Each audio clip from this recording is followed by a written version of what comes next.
오늘 이렇게 귀한 자리 새롭게 오신 분도 계신데 참 반갑습니다. 네, 오늘은 본문의 말씀을 가지고 성도의 복된 눈이라 제목으로 말씀을 증거하겠습니다. 사람이 무엇을 볼 때 어떻게 보느냐, 그 해석이 달라지는 거예요. 어떻게 보느냐, 그것 따라서 또 태도가 달라지는 것입니다. 그러므로 우리가 이렇게 보는 눈은 매우 귀중한 것입니다. 어느 아버지와 아들이 사막을 건너가다가 길을 잃고 헤매게 되었습니다. 끝없는 사막 모래속을 방황하는데 목이 마른 거예요. 그리고 몸은 막 지쳐가지고 쓰러질 것 같았습니다. 이때 그들 앞에 무덤이 나타나는 거예요. 그러니까 그 아들이 절망을 하면서 말합니다. 아버지, 무덤이 있네요. 이제 우리도 죽게 되었습니다. 그러자 아버지는 아니다 아들아, 이제 우리는 살았다. 무덤이 있다는 것은 이 근처에 사람이 산다는 증거야. 이 근처를 한번 살펴보자. 그들은 소망을 가지고 그 주변을 살피다가 오아시스를 발견했다는 것입니다. 똑같은 처지를 보고 똑같은 것을 보았지만 어떤 눈은 절망을 보고 어떤 눈은 희망을 본 거예요. 여러분, 지혜로운 사람은 복된 눈을 가진 사람인 것입니다. 성도는 복된 눈을 가져야 됩니다. 그러면 오늘은 성도의 복된 눈은 어떤 눈인가 한번 알아보면서 은혜를 나누고자 합니다. 첫 번째로 성도의 복된 눈은 겉보다는 속을 보는 눈인 것입니다. 사람은요, 대부분 겉을 보고 판단을 합니다. 그 속의 가치를 보지 않는 거예요. 우리나라 속담에 빛 좋은 게 살고 라는 말 있죠. 겉모양은 번지르한데 그 속은 형편없는 것을 말하는 것입니다. 그 아브라함과 조카 롯이 양을 치면서 같이 살다가 자꾸 짐승이 불어나니까 그곳이 좁게 됐어요. 그래가지고 서로 그냥 풀밭을 차지하려고 또 우물을 차지하려고 서로 다투는 거예요.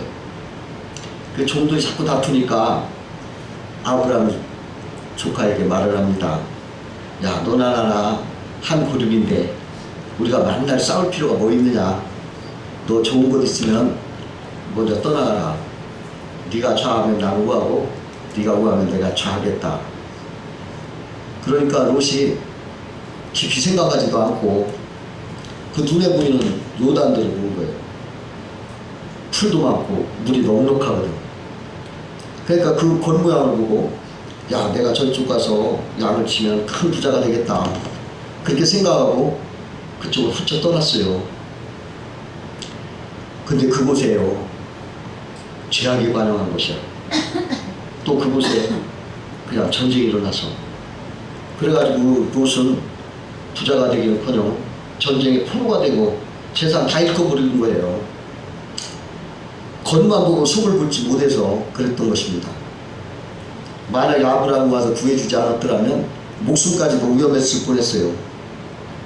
그러나 아브라함은 그 겉 물질을 보지 않고 속 하나님을 봤어요.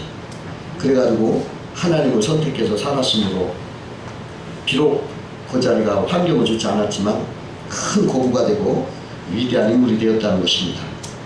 마귀는요, 우리로 하여금 겉만 보고 그 겉만 보고 본능적으로 이렇게 판단하기 위해서 실패시키는 거예요.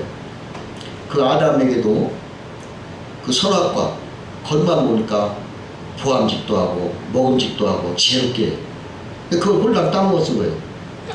그것 때문에 얼마나 그 영혼이 죽고 그랬잖아요. 여러분, 겉이 알록달록한 것도 그 독사 알도 겉이 알록달록하다며요. 겉만 보면 그게 속에 독사 있는 걸 모르는 거예요. 그 여리고성에 아가니가 있었는데 그 하나님이 그만 그 물건을 보니까 신할산 외투라든지 금덩어리, 은덩어리가 굉장히 탐이 나는 거예요. 그래서 그것을 자기가 숨겨놓고 훔쳤어요. 근데 그것 때문에 어떻게 됩니까?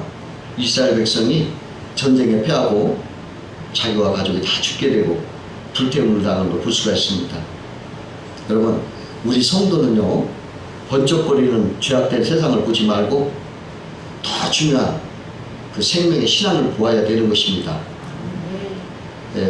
여러분, 그 미국의 알래스카 아시죠?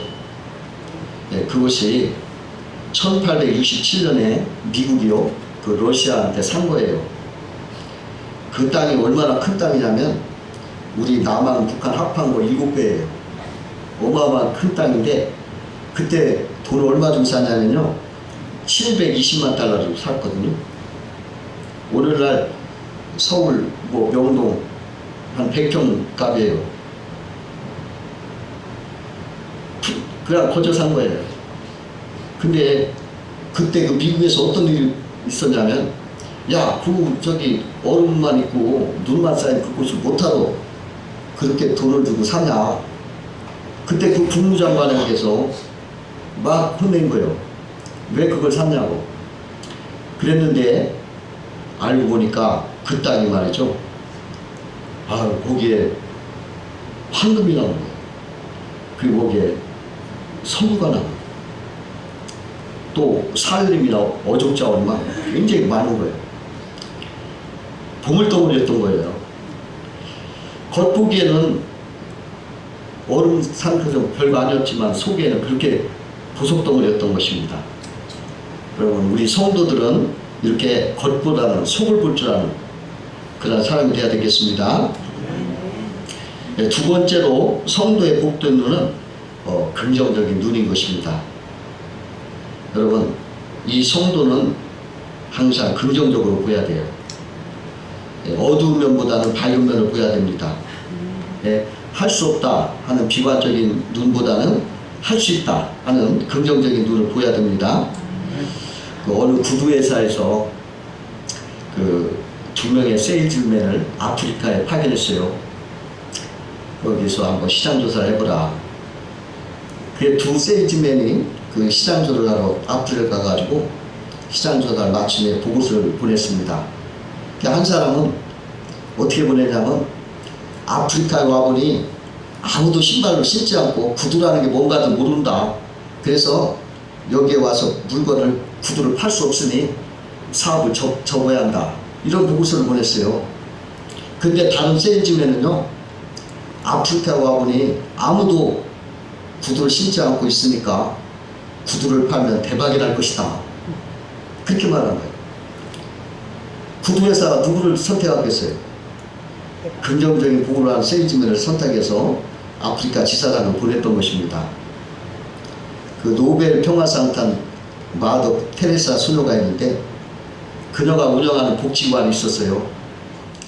근데 그 분이 그 밑에서 일하는 수녀들에게, 그 수녀들이 무슨 문제가 있을 때, 수녀님 문제가 있습니다 보고할 때 오면은, 야, 문제가 있다고 하지 말고 선물이라고 해라. 문제가 있다고 얘기하지 말고 선물이 있다고 얘기를 해라고. 왜 그러냐면, 야, 모든 것이 하나님이 주권하 해서 일어나는 일인데 나쁜 것이 있을 수 없다. 하나님이 하시는 모든 좋은 것이니까 모든 게 좋은 것이다. 이런 긍정적인 생각 때문에 그 말을 했다는 것입니다. 그 독일의 철혈 제장이라고 하는 비스마르크가 젊어서 친구들과 같이 사냥을 갔어요. 근데 사냥하다 그 친구가 수렁에 빠졌습니다. 그래서 죽게 됐어요. 그래서 수렁에 빠진 친구는요, 나올 생각을 안 하고 이제 나는 죽을 줄만 하는 거예요. 그래가지고 막 물기 맞고 부르짖기만 하는 거예요. 이때 비스마르크가 자기 역정을 그 친구 머리에게 겨눈 거예요. 그리고 뭐라고 얘기하냐면, 자네를 건지려면 나까지 빠져 죽고 마니까 안 되겠다. 그런데 그렇다고 자네를 그냥 놓고 가면 자네 무한 고생만 하다가 죽을 거 아닌가. 그래서 내가 자네 고생을 덜어주기 위해서 내가 자네를 쏠 수밖에 없네. 그러면서 총을 쏘려고 그렇게 하니까 이 친구가 그냥 깜짝 놀래가지고 막 죽을 힘을 다해서 빠져나왔어요. 반쯤 빠져나왔을 때 이제 손을 잡아서 끌어내주면서 뭐라고 말하냐면, 내 총은 자네 머리를 겨눈 것이 아니네. 자네의 그 부정적인 생각을 겨눈 것이라네. 그렇게 말을 했다는 것입니다. 사람은요, 부정적인 것만을 바라보고 절망하고 낭망하는 것은 오히려 더 무서운 거예요. 그 미국의 성공학자 지글러라는 유명한 분이 계신데, 그분에게 어떤 직장 여성이 찾아와서 상담을 했어요. 이 여성은 자기 다른 직장에 대해서 막 불평을 늘어놓는 거예요. 그녀의 나쁜 대우와 괴롭히는 직장 상사, 좋지 못한 동료들, 이런 걸 좀 나열하면서 그 지글러에게 동정을 기대했습니다. 근데 그녀 이야기를 듣고 한 지글러가 뜻밖의 이렇게 대답하는 거예요. 내가 보기에는 아가씨 환경이 앞으로 더욱 나빠질 것 같습니다. 앞으로 더 큰일이 닥칠 위험이 있습니다. 지글러의 동정을 기대하는 여인이 실망을 한 거예요. 근데 지글러가 말을 하는 거예요. 아가씨, 당신은 직장과 동료들이 그렇게 싫어죠? 그래, 맞아요. 저는 직장이 너무 지긋지긋하고 동료들은 꼴도 보기 싫어요. 그냥 바로 그게 문제입니다. 아가씨가 직장을 싫어한다면 직장도 아가씨를 싫어할 것이고, 아가씨가 동료들을 싫어한다면 동료들도 아가씨를 싫어할 것입니다. 성경을 보면 누가복음 6장 31절에 남에게 대접을 받고자 하는 대로 너희도 남을 대접하라, 이렇게 하고 있습니다. 이 내용을 황금률이라고 하는데, 아가씨 삶이 바뀌려면 직장을 좋아하고 동료들을 좋아하는 것을 배워야 합니다. 그러니까 그 지글러의 말을 듣고 있던 그 직장 여인은 펄펄 뛰면서 말하는 거예요. 좋은 것이 하나도 없는데 어떻게 좋아할 수 있습니까? 그러니까 지글러가 백지 한 장을 주는 거예요. 그러면서 직장과 동료들이 좋은 점을 아주 작은 것이라도 여기다 써보시오. 이 여인이 그 백지를 받고 그냥 멍하고 있어. 아무것도 안 쓰고. 그러니까 지글러가 다시 물었습니다. 당신 직장에서 좋은 점 그렇게 없습니까? 월급 받는 거 좋아요, 싫어요? 좋죠? 그거 쓰세요. 월급 받는 거. 또 당신 휴가가 있으면 좋아요, 나빠요? 휴가 좋죠. 자, 어떻게든지 다른 좋은 점 생각나는 대로 한번 써보세요. 그러니까 그 여자가 한참 생각하더니 웃으면서 말하는 거예요. 한 가지 좋은 점이 있어요. 직장이 저희 집에서 가깝네요.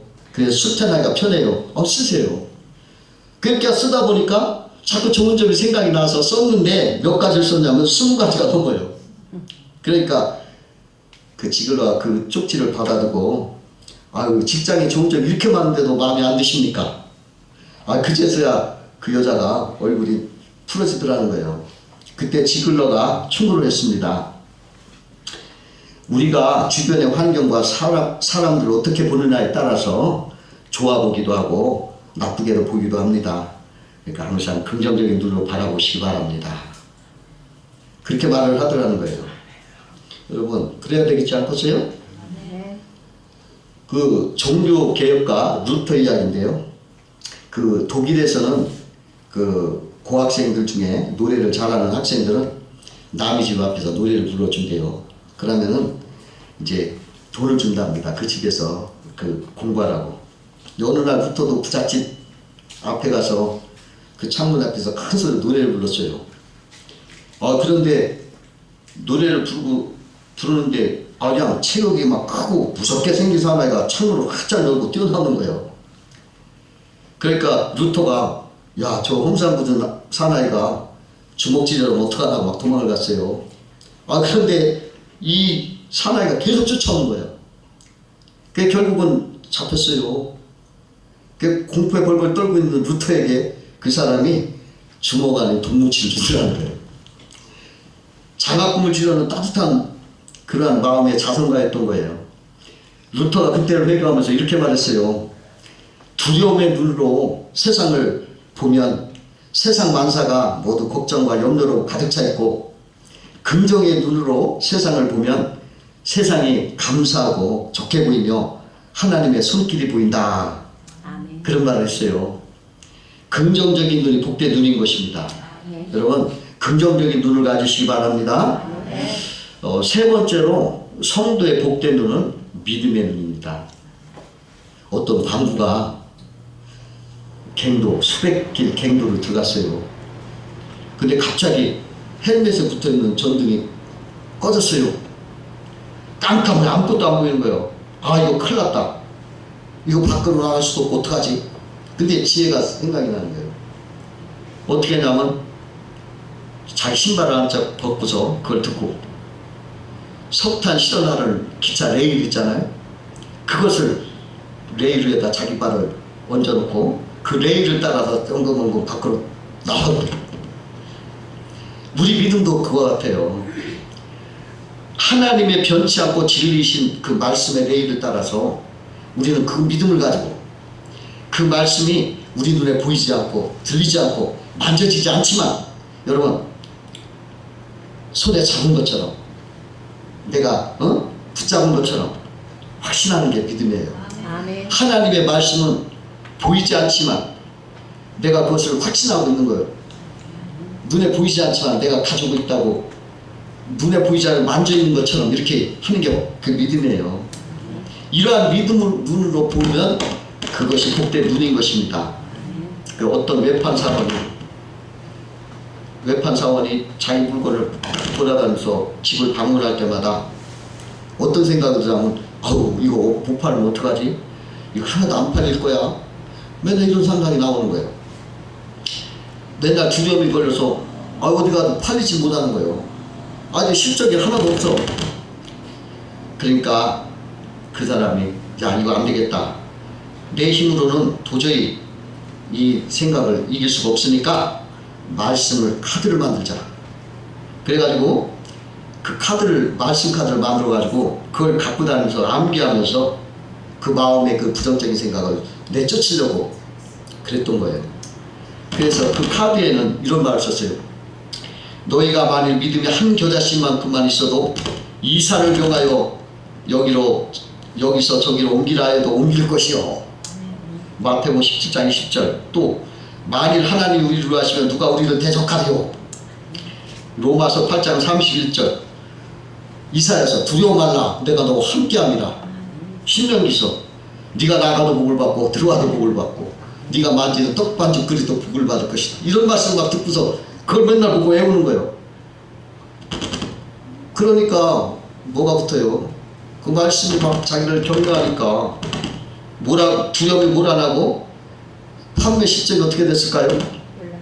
실적이 쭉 올라갔다는 거예요. 여러분 그 믿음은 그렇게 위력이 있어요. 또 이 성도의 그 믿음의 눈은 어떤 환경에서도 오직 주만 바라보는 거예요. 여러분 문제없는 인생 없습니다. 어떤 사람도 문제없이 사는 사람 없어요. 다 문제가 있어요. 크고 작은 문제가. 어떤 문제 많은 젊은이가 목사님을 찾아가서 상담을 했어요. 목사님 저는 문제 때문에 아주 죽겠어요. 평안한 삶을 살고 싶어요. 문제없는 좀 삶을 살 수 비결을 좀 알려주세요. 그러니까 목사님이 뭐냐 내가 그런 것을 소개시켜 줄 테니 나를 따라오너라. 젊은이가 야 목사님을 따라가 봤는데 목사님이 그 기대를 잔뜩 하는 그 젊은이에게 딱 가르쳐 보이는 거죠. 어딘가요? 공동묘지를 다 가르쳐 주는 거예요. 야 여기가 아무 문제 없는 곳이라네. 여러분 공동묘지만이 문제 없는 거예요. 살아있는 사람에게는 다 문제가 있어요. 여러분 이런 문제만 바라보면 그 사람 살 수 없는 겁니다. 세상도요 언제나 그냥 파도처럼 언제나 누구에게나 흔들리면서 다가오는 거예요. 몰려왔다 몰려나가는 게 이 세상인 거예요. 여러분 이럴 때 우리는 이 믿음의 눈으로 문제를 바라보거나 세상 파도를 바라보지 말고 세상을 주관하시고 통치하시는 길이요 진리요 생명이 되시는 우리 주님을 바라보라는 거예요. 그럴 때 주님은 더 가까이 우리와 함께 하시고 우리를 위로하시고 우리에게 평안을 주시는 거예요. 문제 속에서도 우리 주님은 행복을 주시는 거예요. 베드로가 주만 바라봤을 때는 바다 위를 걸었잖아요. 그러나 그가 파도와 바람을 바라봤을 때 물에 빠져버렸어요. 여러분, 환경을 바라보지 말고 주님을 바라보세요. 베드로가 주님을 바라보고 바다를 보는 것처럼 여러분 주님만 바라보고 사시는 여러분 되시기 바라요. 이게 믿음의 눈인 거예요. 하나님은요 믿고 순종하는 자를 기뻐하시는 거예요. 어린아이처럼 그냥 말씀을 단순하게 진실하게 듣고 순종하세요. 그럼 하나님의 복을 주시는 거예요. 어떤 대학생이 질문을 하는데 까다로운 질문만 자주 하길래 한 번은 선교사님이 많은 손님을 초청해서 음식을 대접해요. 그때 그 대학생도 초청을 했어요. 그리고 나서 많은 손님들한테는 맛있는 음식을 다 갖다 놓았는데 그 대학생 앞에는 생선 가시만 갖다 놨어요. 그러니까 이 대학생이 짜증을 내면서 물은 거예요. 아, 왜 나한테는 이런 가시만 갖다 놨습니까? 그러니까 선교사님이 말씀하시기를 자네는 성경을 읽을 때 맛있는 영양식인 고기는 다 빼고 꼭 소화 잘 안 되는 그런 것만 질문하는데 음식도 그렇게 먹으라 그렇게 하고 대답했다는 거예요. 여러분 까칠한 믿음 갖지 마시기 바랍니다. 그죠? 온유하고 순수하게 아멘 아멘 하면서 말씀을 받아들여요. 믿음으로. 네? 어린아이 같은 신중으로 이런 믿음 생활하시길 주의 이름으로 축원합니다. 기도하겠습니다. 사랑의 하나님